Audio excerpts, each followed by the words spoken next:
Let's turn to Saudi Arabia. It has decided to restrict the volume of loudspeakers at mosques. This decision has been met with both applause and resentment. A high decibel debate has begun. Questions are being asked on why Saudi Arabia, of all countries, has taken such a step. Let's try to understand. First, the facts of the case. The Islamic Affairs Ministry of Saudi Arabia passed an order last week on the use of loudspeakers at mosques.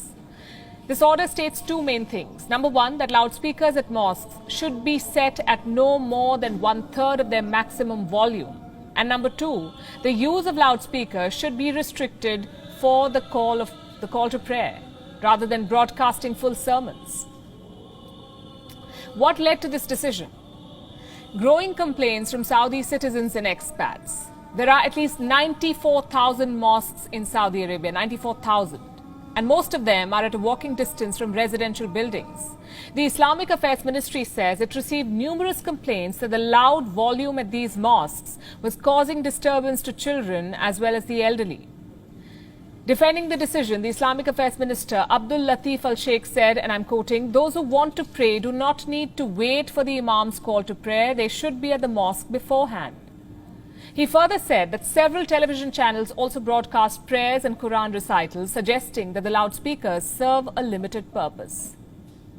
Now, this indeed is a major policy overhaul, especially for a country that is home to two of the holiest sites in Islam.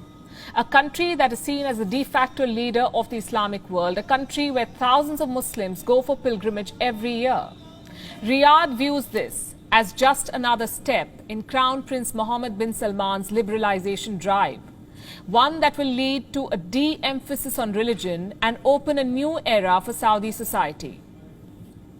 But critics say this decision could trigger a global backlash against Islamic practices, not just on the use of loudspeakers, but Islamic practices in general. There's widespread resentment on social media, with many asking if loudspeakers at restaurants and cafes do not cause disturbance. Saudi Arabia says this criticism is being spread by the quote-unquote enemies of the kingdom who just want to stir public opinion. And Riyadh, by the way, is not the first one to take such a step. Saudi Arabia is not the first country to witness this. Time and again, this controversy has broken out in different parts of the world. There's one set of people who say that loudspeakers at mosques should be banned completely. There's another that says they must be banned for all purposes, religious or not. And yet another who support the use of loudspeakers at places of worship. And we've all seen how this debate plays out.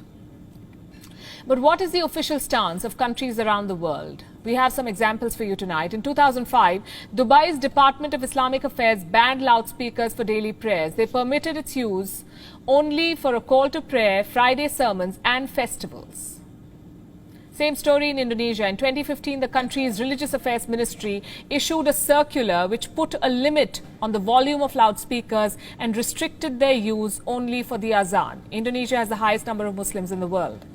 In Nigeria, there was a full-fledged crackdown on noisy churches and mosques in 2019, and this happened primarily in Lagos, where many religious places were shut and many others were forbidden from installing loudspeakers.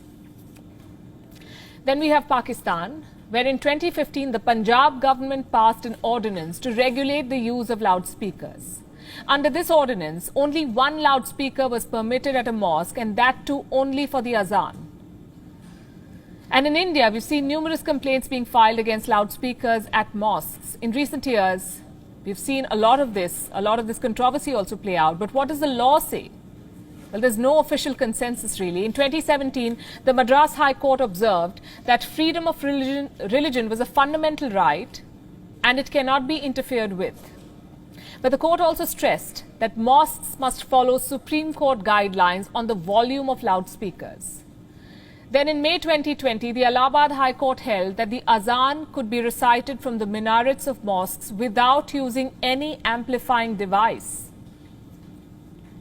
And just 2 months back, in March 2021, the Karnataka State Board of Waqf restricted mosques from using loudspeakers between 10 p.m. and 6 a.m.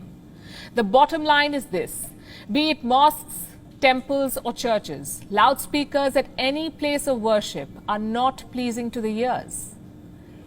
And if one practice is regularly being called out as nuisance, if it is regularly being touted as something that infringes on somebody's personal space, it may be time for some reflection rather than resentment. Think about it. WION is now available in your country. Download the app now and get all the news on the move.